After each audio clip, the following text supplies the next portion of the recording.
अहो संभाजीराजांचं एवढं मोठं नाव आहे. तुम्ही जे खाता ना इडली सांबर, वडा सांबर खातो ना आपण, डोसा, हां, याच्यासोबत जे सांबर आहे ना, सांबर, ते सांबर सुद्धा छत्रपती संभाजी राजांच्या नावावरून पडलंय. तुम्ही वाचून पहा पुस्तकं काढून. छत्रपती संभाजीराजे दक्षिणेत जेव्हा गेले होते लहान असताना, तर त्यांच्या आवडीचं जेवण, संभाला आवडणारा आहार म्हणजे सांभार, असं त्याचं नाव पडलं. सांभार सुद्धा कोणामुळे? छत्रपती संभाजीराजामुळे. इतके मोठे थोर आमचे छत्रपती संभाजीराजे. अहो संभाजीराजांचं एवढं मोठं नाव आहे.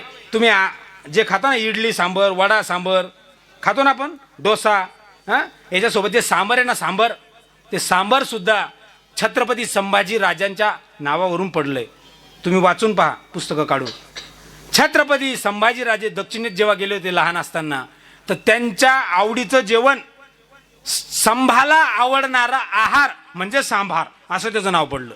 सांभार सुद्धा कोणामुळे? छत्रपती संभाजीराजामुळे. इतके मोठे थोर आमचे छत्रपती संभाजीराजे.